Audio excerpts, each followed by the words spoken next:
그리스도 중심 성경 읽고 오신 여러분 환영합니다. 우리는 지난 시간까지 에스겔 1장에서 34장을 살펴봤습니다. 이스라엘의 죄악으로 하나님의 영광이 예루살렘 성전을 떠났고 이스라엘의 심판과 이방 나라들의 심판, 그리고 이스라엘의 회복을 위해 하나님께서 목자를 보내주셨다는 약속까지 살펴봤습니다. 계속되는 에스겔 37에서 48장까지는 하나님의 회복의 메시지로 가득 차 있습니다. 지난 시간에 살펴보았듯이 이스라엘의 심판과 회복 사이에는 선한 목자의 죽음이 있습니다. 우리가 행할 수 없기 때문에 예수님께서 우리를 대신 행하셨고 그 예수님을 믿을 때 우리 안에 그리스도와의 연합을 통해서 새 생명의 역사가 공급되는 것이죠. 이것을 잘 보여주는 본문이 에스겔서 36장 25절에서 28절입니다. 맑은 물을 너희에게 뿌려서 너희로 정결하게 하되 곧 너희 모든 더러운 것에서와 모든 우상 숭배에서 너희를 정결하게 할 것이며 또 새 영을 너희 속에 두고 새 마음을 너희에게 주되 너희 육신에서 굳은 마음을 제거하고 부드러운 마음을 줄 것이며 또 내 영을 너희 속에 두어 너희로 내 율례를 행하게 하리니 너희가 내 규례를 지켜 행할지니라. 율법을 지키지 못했던 이스라엘에게 하나님은 새로운 영을 너희 속에 두어서 율법을 지킬 수 있도록 하겠다 약속해 주시는 거죠. 예레미야 31장에서도 동일한 내용을 살펴본 적이 있습니다. 예레미야 31장 31절에도 그렇게 말씀하시죠. 내가 이스라엘 집과 유다의 집에 새 언약을 맺으리라.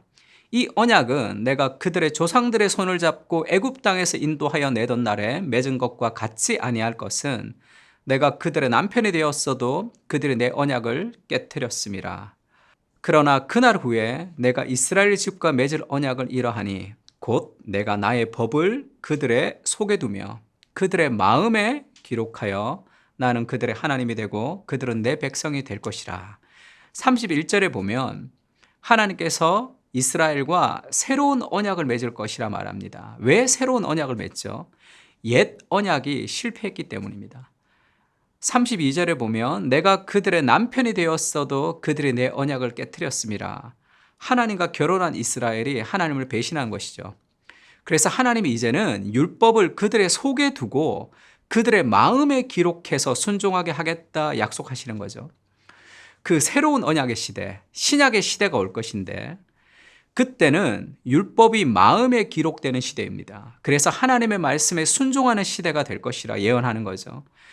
에스겔 31장에서도 내가 나의 법을 그들 속에 두며 그들의 마음에 기록할 것이다 말합니다. 우리의 마음에 율법이 기록되는 것은 새로운 영을 통해서 이루어진다고 얘기하죠. 그리고 27절에는 그 새로운 영을 내 영을 너희 속에 두어라고 말하고 있습니다. 그 내 영이 누구죠? 바로 성령 하나님을 말씀하고 있습니다. 메시아를 통해서 우리의 마음에 하나님의 율법이 새겨져서 자발적인 마음으로 순종할 수 있는 시대가 올 것이다 얘기하는 거죠. 이것은 예수님께서 죽으시고 부활하시고 승천하신 후에 성령님을 우리에게 보내주시는 사건을 얘기합니다. 마가의 다락방에서 성령이 임하시는 오순절 사건이 바로 에스겔과 예레미야가 이야기한 성령이 임하셔서 우리의 마음에서 율법을 순종하는 시대를 말하고 있는 거죠. 이것을 좀 더 생생한 그림으로 보여주는 사건이 에스겔서 37장에 등장하는 마른 뼈가 군대가 되는 사건입니다. 하나님이 에스겔을 죽은 뼈들이 가득한 골짜기로 데리고 가셨습니다. 그리고 묻죠. 인자야, 이 뼈들이 능히 살 수 있겠느냐 질문하십니다. 에스겔서 37장 5절에는 주 여호와께서 이 뼈들에게 이같이 말씀하시기를 내가 생기를 너희에게 들어가게 하리니 너희가 살아나리라. 하나님께서 생기를 불어넣으셔서 마른 뼈가 살아나게 됩니다. 단지 뼈에 근육이 붙고 살아나는 정도가 아니라 마른 뼈가 군대가 되는 기적이 발생하는 거죠. 마른 뼈는 소망이 없이 죽어있는 이스라엘을 가리킵니다. 그 죽은 영혼에게 하나님께서 성령을 부으셔서 그들을 군대가 되게 하는 거죠. 37장 14절에 이렇게 얘기합니다. 내가 또 내 영을 너희 속에 두어 너희가 살아나게 하고 내가 또 너희를 너희 고국 땅에 두리니 나 여호와가 이 일을 말하고 이룬 줄을 너희가 알리라. 죽었던 마른 뼈 같은 이스라엘을 군대로 살리시는 하나님은 이스라엘을 이제 하나로 연합시키는 일을 하시는 것이죠. 에스겔서 37장 16절에 인자야 너는 막대기 하나를 가져다가 그 위에 유다와 그 짝 이스라엘 자손이라 쓰고 또 다른 막대기 하나를 가지고 그 위에 에브라임의 막대기 곧 요셉과 그 짝 이스라엘 온 족속이라 쓰고 그 막대기들을 서로 합하여 하나가 되게 하라. 내 손에서 둘이 하나가 되리라. 하나님의 영은 죽었던 우리를 소생시킵니다. 또한 다른 사람과 우리를 연합하게 하는 거죠. 한 개인의 구원뿐 아니라 그리스도의 공동체를 세우게 하십니다. 에베소서 2장에도 이렇게 얘기하죠. 이제는 전에 멀리 있었던 너희가 그리스도 예수 안에서 그리스도의 피로 가까워졌느니라. 그는 우리의 화평이신지라 둘로 하나를 만드사 원수된 것 곧 중간에 막힌 담을 자기 육체로 오시고 법조문으로 된 계명의 율법을 폐하셨으니 이는 그 둘로 자기 안에서 한 세 사람을 지어 화평하게 하시고 에베소서에서 동일하게 말하고 있습니다. 소망이 없고 하나님도 없던 자들이 그리스도 안에서 회복이 되고 이제 하나가 되었죠. 예수님께서 자기 육체를 통해서 원수되었던 둘을 하나로 만드셨다 말합니다. 유대인과 이방인이라는 둘 사이의 벽을 그리스도께서 허무셨다는 말이죠. 이 둘로 자기 안에서 한 세 사람을 지으셨다 할 때는 하나님이 창조하실 때와 동일한 재창조의 역사를 얘기합니다. 하나님이 창조하실 때 진흙으로 사람을 만들었습니다. 좀 더 쉽게 이야기하자면 복음 안에서 새로운 창조를 하실 때 다시 진흙으로 유대인과 이방인을 섞어서 한 세 사람을 다시 창조했다는 뜻이죠. 복음 안에서 새롭게 하나 된 교회 공동체는 이제 새로운 인류이며 하나님의 새로운 사회라고 말하고 있는 겁니다. 하나님은 실패한 하나님의 백성들에게 메시아를 통해서 성령을 보내셔서 하나님의 말씀에 순종하는 새로운 사회, 새로운 공동체를 약속하고 있는 거죠.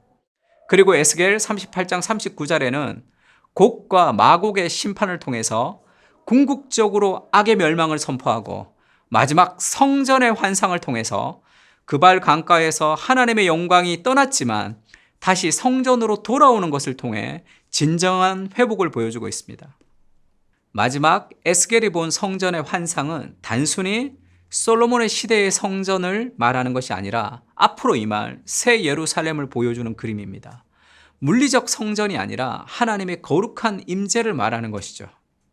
에스겔서 48장 35절에는 그날 후로는 그 성읍의 이름을 여호와 쌈마라 하리라 이렇게 에스겔서는 끝이 납니다. 여호와 쌈마라는 뜻은 여호와께서 거기 계시다. 여호와께서 거기에서 이스라엘 백성과 함께 계시다는 뜻입니다. 하나님이 거기에 계시다는 더 참된 의미는 바로 예수 그리스도의 성육신에서 드러나는 거죠. 마태복음 1장 23절에는 보라 처녀가 잉태하여 아들을 낳을 것이요 그의 이름을 임마누엘이라 하리라 하셨으니 이를 번역한즉 하나님 우리와 함께 계시다 함이라. 마태복음 18장 20절에는 이렇게 말합니다. 두세 사람이 내 이름으로 모인 곳에는 나도 그들 중에 있느니라. 마태복음 18장에는 두세 사람이 내 이름으로 모인 곳에 나도 그들 중에 있다 그렇게 말씀하십니다. 이스라엘의 죄악으로 하나님의 영광은 예루살렘을 떠났습니다. 그러나 하나님은 이스라엘을 포기하지 않으시고 성령님을 보내셔서 하나님의 말씀에 자발적으로 순종하는 공동체를 약속하셨고 그 영광스러운 성전에 함께 계시겠다 말씀하고 있습니다. 예수 그리스도께서 선한 목자가 되셔서 우리를 위해서 죽으셨죠. 그래서 성령님은 지금도 우리 안에서 그 예수님의 사랑을 깨닫게 해주고 계십니다. 우리로 사랑 가운데 자발적으로 하나님의 말씀에 순종하는 공동체가 되게 하시죠. 그리고 그 여호와의 영광이 지금도 우리와 함께 하고 있습니다. 에스겔을 통해서 포로 가운데 고통하던 백성들이 얼마나 많은 위로를 받았을까요? 오늘 우리도 에스겔을 통해서 여전히 우리와 함께 하시는 그리스도의 사랑을 누리고 소망 가운데 살아가시기를 바랍니다.